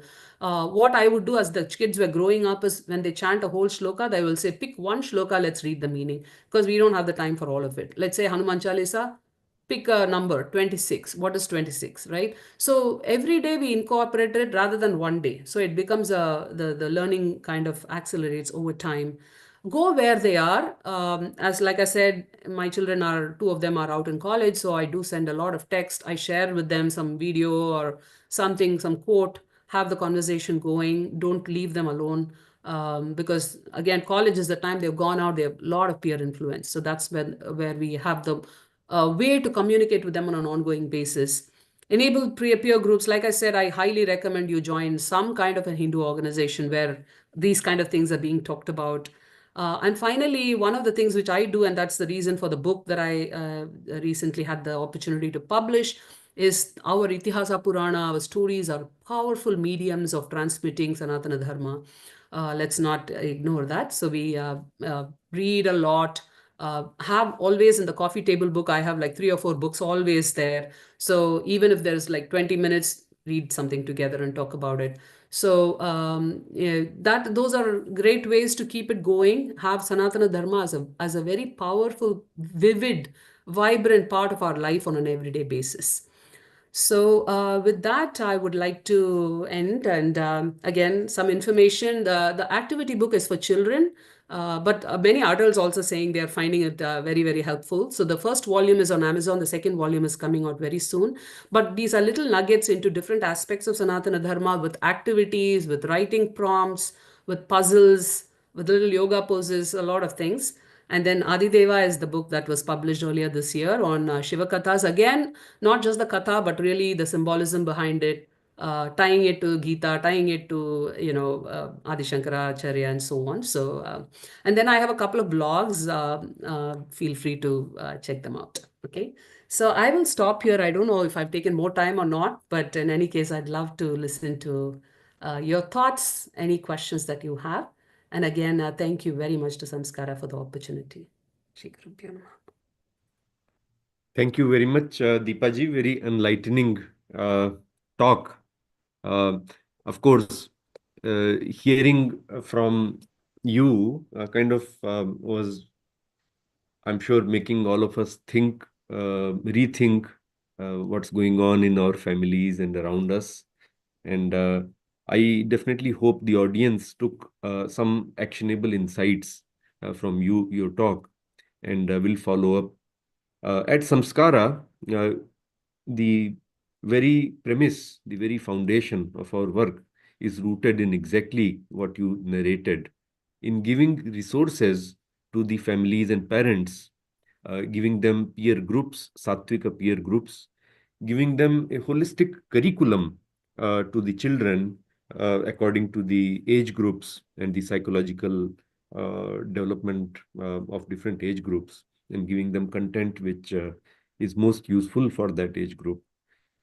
Giving parents a safe environment where they can explore, ask, expand about parenting. Giving a taste of Vaidika Sanatana lifestyle through the camps we organize during the holidays, both in India and in the United States. Classes which are online, where Vedika scholars teach children on Zoom Bhagavad Gita, not just the rote learning, but actual discussion, actual implementation. As Adi Shankara says, that Shravana, Manana, then Nidhi Dhyasana, right, of Shastra. Just Shravana alone, which is learning by hearing or rote learning, it will take you quite a distance, but not yet where we should reach. So Shravana, hearing or learning. After that, Manana, it should become internalized. It should become part of our mental makeup. It should kind of chemistry, it should go to. And that is also not enough. After it has become internalized, Nidhi Dhyasana, it should come to our life. If the learning of Bhagavad Gita, for example, we learned all about it. We learned the meanings also. We can quote any shloka randomly, but if we are not following it, it still has not reached there yet. So Nididhyasana, he says, these 3 steps are involved in learning Shastra, which at Samskara we try to do. So there are classes, weekly, multiple batches of Shastras in a conversational mode. We do, there is another important aspect. Deepa ji mentioned it very eloquently, that Ekangi, upbringing of children, Ekangi meaning there are some parts of Sanatana upbringing which we do as best as we can, but there are some elements which are missed out. That Ekangi, often we notice I won't take the name, but Deepa ji mentioned one of the examples of a generally Sanatana background person, student who kind of went into different direction in the recent news, right? We are hearing about him. So one missing thing which we often have experience of is vaccination against the mimetic virus that our children get exposed to from the middle school onwards. And definitely once they are in high school or in the college, that virus takes over. And that virus is by design, the melting pot concept. And it's a very, very well thought through design. So we need to be careful and give that vaccine on time before the virus hits them. Right dosage and enough repetition of the vaccine. So Samskara provides that against the mimetic virus. A couple of thoughts come to me, Deepaji, before I open for questions. Meanwhile, I will moderate the questions. If you can all please put your questions in chat, and time permitting for Deepaji, we will pose those. But couple of more thoughts, hearing what Deepaji was saying. See, if you take financial management as a concept which every parent should, I believe, teach their children, right? Money management, financial management. And its artha is one of the Purushartha.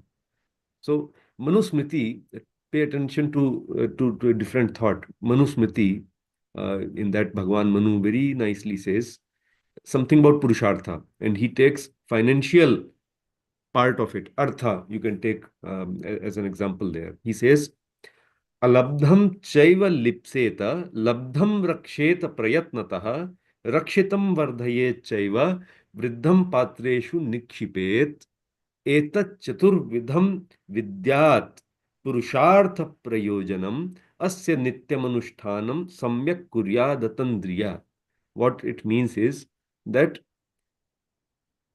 should earn what you don't have. Of course, we have to teach our children to earn, right? Without earning, there is no artha. But then second part is labdham rakshet prayatnataha. After that, be frugal, save, right? Spend less, earn more, therefore save. But that is also not enough. Saving is not enough, he says. Then he says, rakshitam vardhayet chaiva. What you have saved, now you invest, you grow. So earn, then save, then invest for growth. Okay, but that is also not enough. Now most financially savvy parents who teach children will stop here, but Manu Bhagwan goes further. He says, Vriddham patreshu nikshipet. Grow for what? Invest for what? So that you can give it to Supatra, donate it, charity, give back to society. You do all that cycle, then pardon me, cycle completes. And that is what Purushartha is. You can apply that to learning, you can apply this to career, you can apply this to other things. So completing the cycle in the Sanatana foundation that Deepaji was explaining, I hope triggers rethink and thoughts in how we are upbringing our children. Other thing I want to, thought comes to my mind, Deepaji permitting. See, psychology has in last 50 years been studied quite a lot. Children's psychology has been studied a lot. So there is a very well researched publication that came out few years back that says that children under the age of 9 or 10, their frontal lobes are underdeveloped. They are still undergoing development. And underdeveloped frontal lobe, it causes a couple of things in children. Number one, being able to distinguish from fact to fiction. Really, viveka. Viveka is still developing. Thank you, Akash. So it that that's one. Second thing, in this age, they are able to observe more, absorb more, absorb more, and learn through watching rather than reading and listening. Their eyes and ears are far more receptive. Correct. So, what does it mean for parents? This means that is the age, that is the opportunity, or that's the last time where you can truly make them internalize through experiences. So, if the mother in the morning lights up agarbatti and deepaka in front of the small temple or shrine in the home, simply that smell of agarbatti, that scene where mother or grandmother is offering water to Tulsi Devi or lighting a lamp in front of Ganesh Ji, that scene for a small 4, 5, 6 year old child goes far away than attending 100 hours of Bhagavad Gita class later on in life. Grandparent, grandfather, or grandmother telling a story bedtime or whenever they have, or maybe when you are driving them to somewhere, then in the car itself, listening to or narrating a story by mother or by father, that goes far more than any amount of shloka learning later on. Yes. So, Correct. 8 or 9, that is the age when that frontal lobe is still being developed, and that is your opportunity. After that, you lost about 50% of opportunity. Psychology, there is a Bobo doll experiment. I don't know if you all heard about it. It was experiment done by a famous psychologist, Professor Albert Bandura.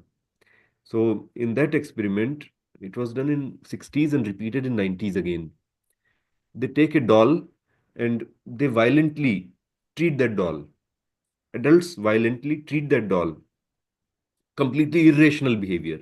They'll slap that doll, they will stab that doll, they will do something, shout at the doll, and small children will observe it. He was studying the how children internalize something. Now, one control group within that audience of children, for them, then the adult will punish that person who was doing that to the doll, and in the other group, they will reward him. They were trying to see what happens to these children, how they start thinking. And this was repeated many times, many times, many times. Of course, the children who saw that it is a rewardable act or behavior, they become violent by nature. And on the other hand, where that behavior was punished, I mean, they observe that the man who is doing it is being punished, they desist from it. And then there was a third one where it is discussed with the children. Even the violent and the non-violent behavior is discussed with the children, reasoning with them. And that third was most effective. They not only observe and learn, but reason and learn as well. So, like Deepaji was saying, uh, you should talk at dinner tables, at use the opportunity of even idle time during driving or whenever you have, talk, because they are observing. If you are not giving good samskara, they are getting bad samskara, as simple as that. There is no samskara. They are getting samskara. Only question is, are you giving the samskara, or are they getting it by default from wherever they can find it? So I'll pause here. I once again thank you, Deepaji. Thank you very much. A very enlightening talk. There are some questions. So first question is that the contact details, I think Deepaji has shared her Instagram and Facebook link and the blogs as well. So please feel free even to message us, and we will put you in touch with her. Another question is, Deepaji, there is a question, if you want to take it. What is the role of the in-laws as part of this upbringing, or importance of the role? The straightforward answer is yes. Please bring them in. Like they say, it takes a village to bring up a child. Our villages are shrinking. When I grew up, I had, not just my parents, all of us, like in India, right? We had my uncles and aunts and grandparents, and not even grandparents, sister of grandparents. So many people have influenced us in ways that, like I said, when we grow up, we don't analyze all of this. How did I become like this? In fact, my brother and I sometimes talk. How did we become so, where did we get this Shraddha from? Where did we get this knowledge from? It's not because of something magical that we are so smart, nothing like that. So many influences came to make us who we are. We don't know what happened. So I think as a parent, it is better for us to have many, many good role models. Definitely grandparents who are very, very obviously invested in the children to bring them up.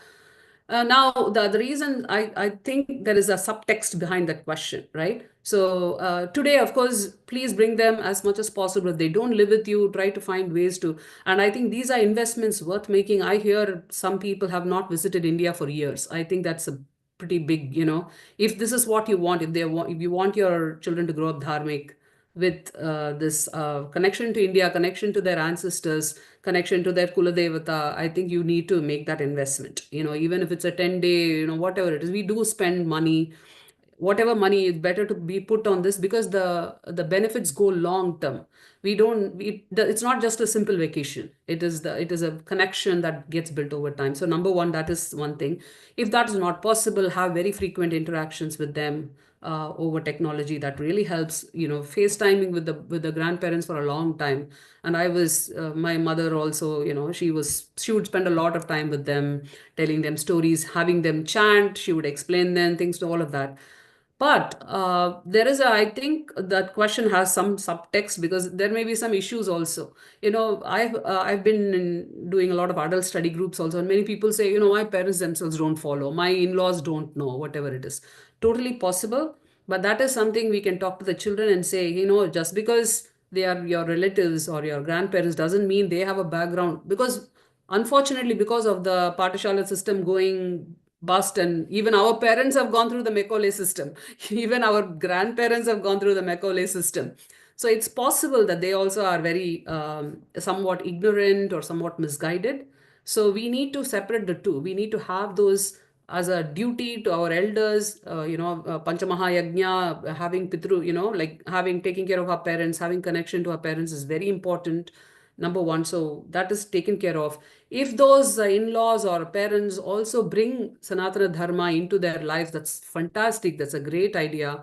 But even if they don't, and if they have, let's say, Macaulay-ish tendencies, I think we have to counter it with other things, right? Like, be open about it, saying, hey, they don't. I'm assuming, I don't know if that's the background for that question. Let's say those in-laws are not into it.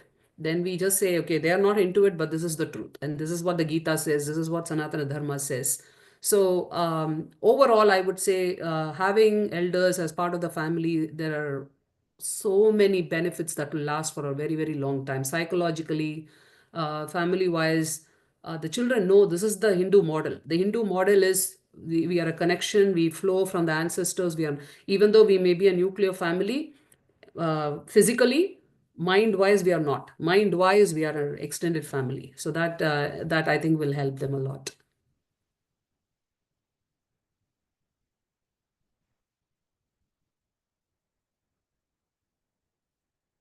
You're muted, Sarveshji. Yeah, I'm just going through the questions. There are a few questions about contact details, etc., which are answered already in the chat as well. Are there any questions here? Also obliged. All good? Yeah. Okay. Here audience in person is saying thank you to you. There is somebody who had asked a question. She says, can I ask on Zoom or whatever? Somebody had asked. Yes, so if somebody wants to ask a question live, please go ahead. Please unmute yourself. If you can, please turn on your camera and ask the question. Geeta Divekarji, you had asked. Please turn on the camera, audio, and ask.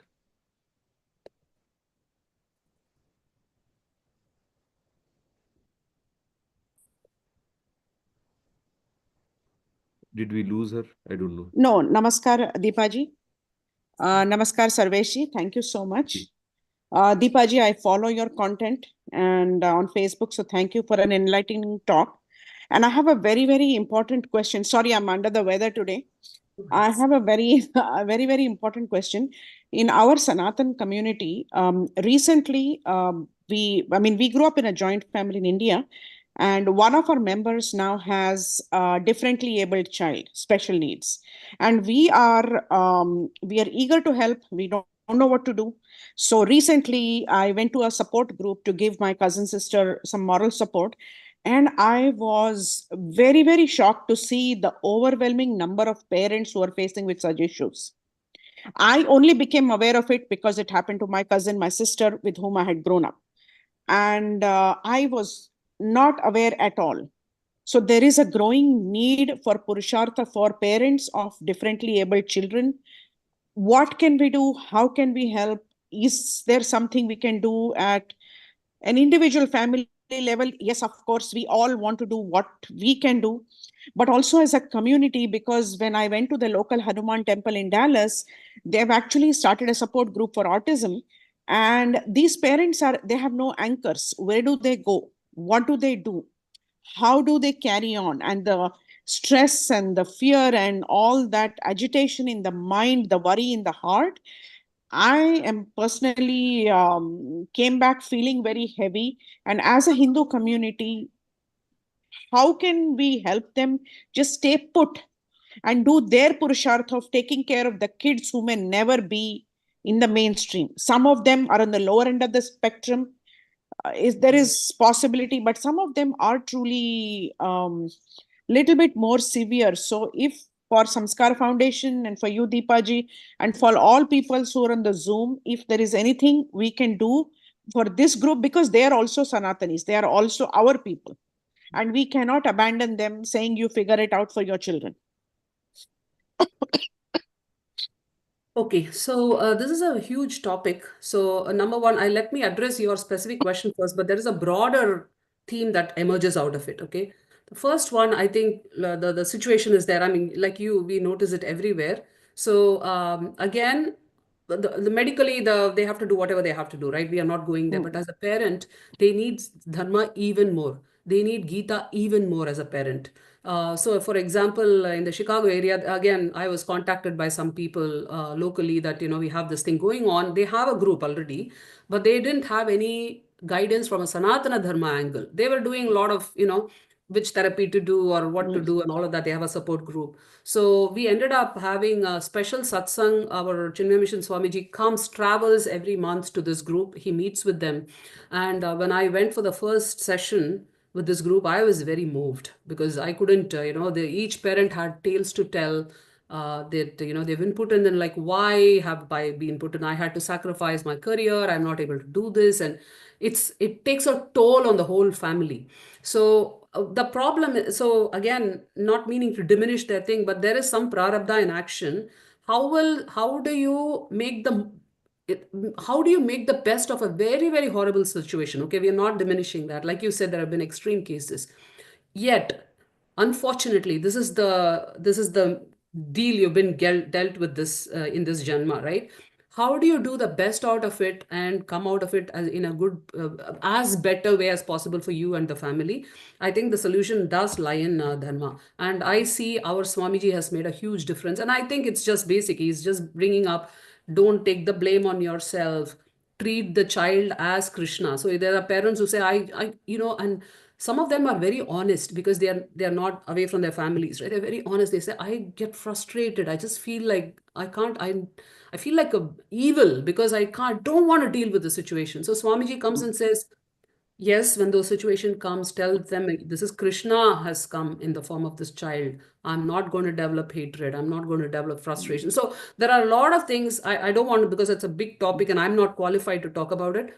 But there are so many parents who have drawn strength and drawn succor from Gita and Sanatana Dharma, right? So that is something we should all, and I'm hoping, and this is not a small, very rare thing anymore. There are countless parents who are facing this, right?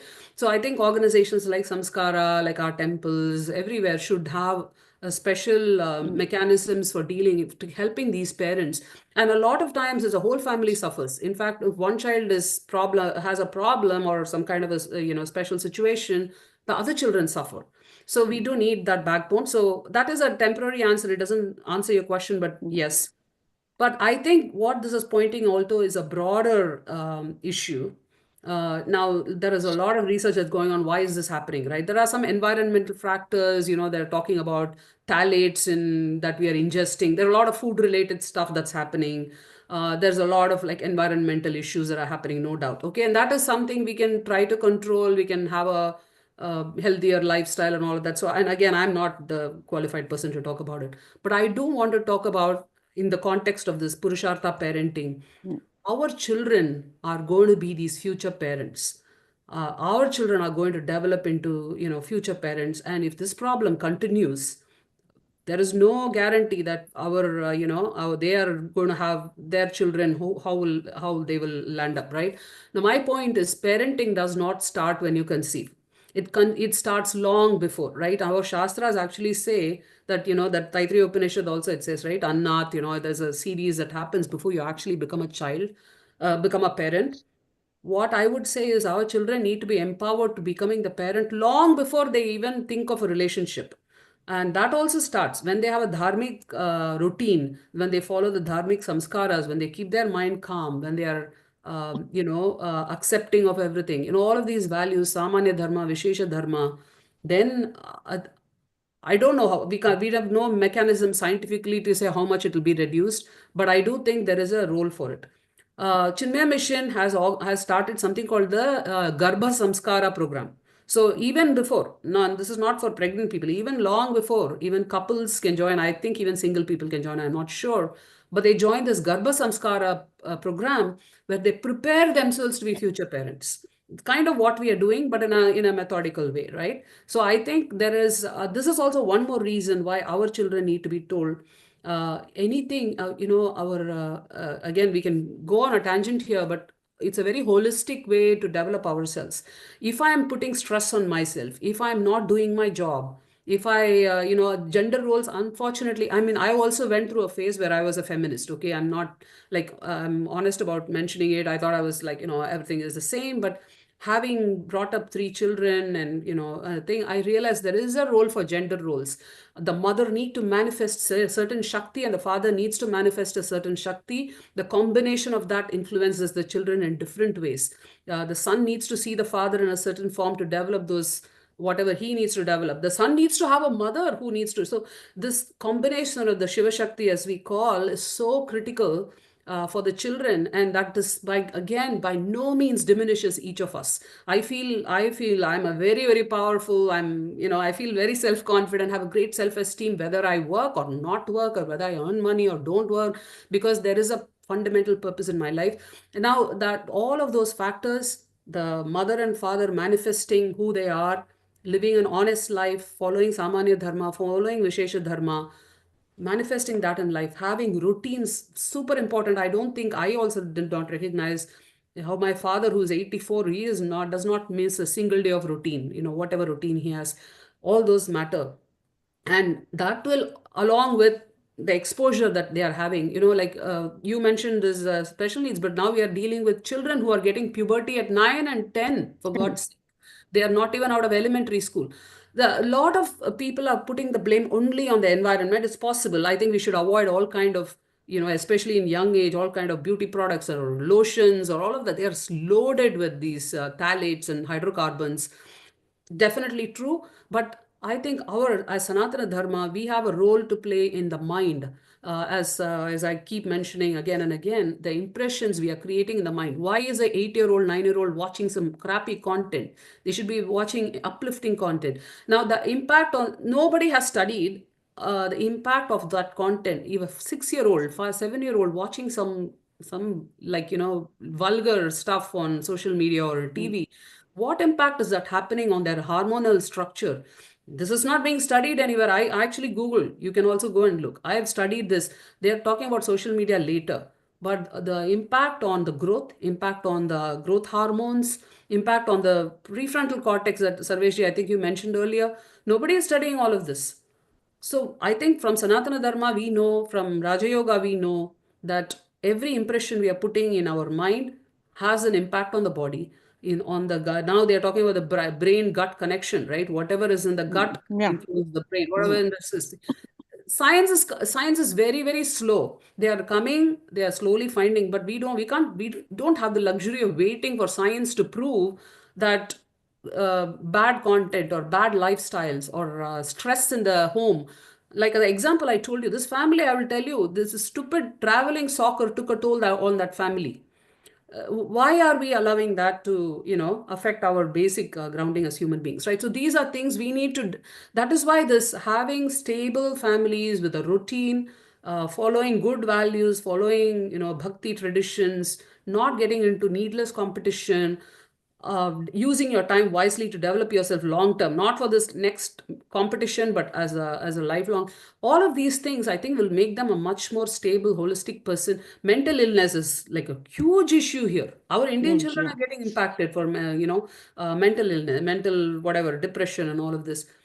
I think the fundamental goes back to what we have talked about the last 1.5 hours, what Sarveshji also added, is having this grounding in Sanatana Dharma, living a very honest life based on the Purusharthas, following some karma bhakti yoga at home, developing, daily routine habits, being prepared for life with moksha. The prarabdha is going to come to you in the future, right? In some form or fashion. Today it may all be hunky dory. I have everything is fine. Tomorrow something can happen.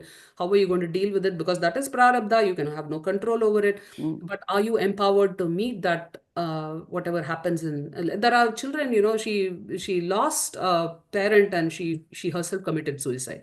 So all of these unfortunate situations are happening.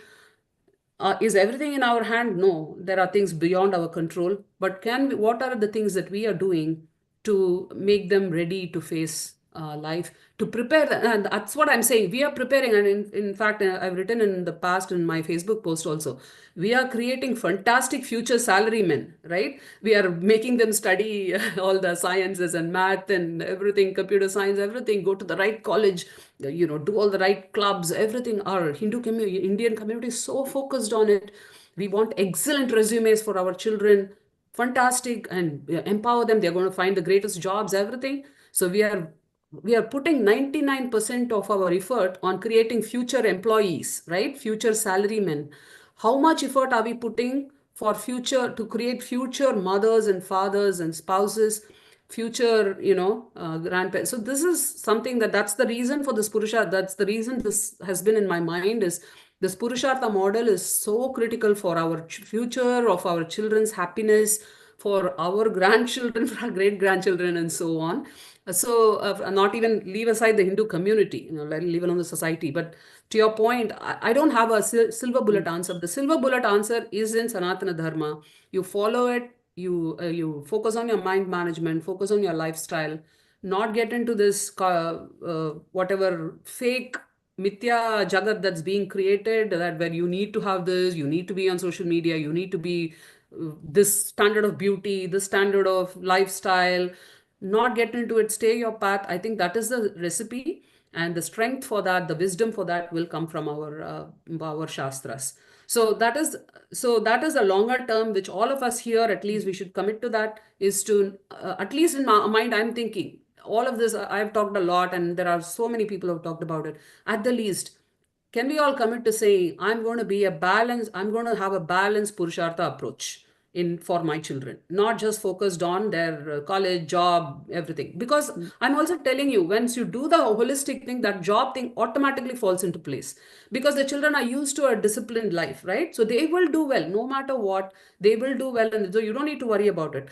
A lot of times when even Ma Swamiji says, when you say Gita and all, people think, oh my God, the children will get too religious and they won't succeed in their life, right? That's not true. Actually, the Sanatana Dharma will make them successful in that also. That's why India has been great power in the past, right? All our scientists were all practicing dharmika. So I think doing that will make us successful definitely now, but it also have that inner core that will be strong. And I'm hoping that our community, we have been shining as in the world, right? Like we are the highest earning, we are the highest college educated, all of that. I think we have the power to also say we are the least affected. We are the most stronger mentally. We have the least mental illness. We have the least amount of disorders. We have the least. We have the power to do that because of our shastras. We just need to manifest it. And again, I don't mean to poor those parents. I don't think they're meant to, or who would want those kind of problems or issues, and nobody wanted it, but accidentally things may have happened because of the environment. But again, let's go back to what Sanatana Dharma offers, and I think we can. I feel, and again, I have no I have no data to prove it to anybody, but I feel following all these dharma practices, pranayama, raja yoga, karma yoga, bhakti yoga, will drastically reduce the amount of such influences of the environment on our future, on our future generations. That's my take on it. I feel very strongly about it. In fact, my God willing, my next book is on marriage. Actually, I have a book on parenting that's on the verge of being finished. But I have the next book, which is on marriage, preparing for marriage. The case Very, for very important, Deepaji. Very, very important, because the elite universities today are taking our children away from basic blessings of life. Yeah. Very true. Very, very true. Yeah. This is why I think the whatever, and I think I mentioned this earlier, a lot of what the modern world is teaching us seems opposed to what Sanatana Dharma is telling us, right? Simple living, no, indulge, keep your mind calm. No, show the show, do this, do the binge watching, watch more stuff, Everything what we are asked to do is opposite. So we need, and like I said, gender roles, I did not believe in it for a long time. Now I do, because I feel the child needs a combination of both of these Shaktis. The Shiva Shakti needs to happen. In fact, if you're Shaiva Siddhanta and all, the merging of Shiva Shakti is called moksha. Like I feel there is the Shiva Shakti will manifest differently in a girl. Shiva Shakti will manifest different in a boy. Both Shaktis are needed, and they cannot be the same. There's no point having Shiva Shiva or Shakti Shakti. They have to be complementary to each other, and the couple have to recognize, and then the couple have to manifest that Shiva Shakti, right? We need those men manifesting their dharma. We need the women manifesting their dharma, and that itself is the Vishesha Dharma I talked about earlier. Huge topic. I think we can keep going on this, but yeah, thank you for bringing up that question, and I hope Samskara will do more on it. Thank you, Deepaji. Thank you, Samskara Foundation. Yeah. Thank you. I think we are over time. So I think we should end our today's wonderful session at this point. I once again thank Deepaji for taking her invaluable time out to talk to us. Thank you, Deepaji. I also thank Acharya Shri Krishna Kumar Mishra ji and the Gurukula children. Thank you very much. I thank also everybody in the audience for joining us today and making this a wonderful conversation. Thank you. Om Sarve Bhavantu Sukhinah, Sarve Santu Niramaya, Sarve Bhadrani Pashyantu, Ma Kaschid Dukha Bhag Bhavet. Om Shanti, Shanti, Shanti. Harihi Om. Namasarvebhyah. Dhanyavadah.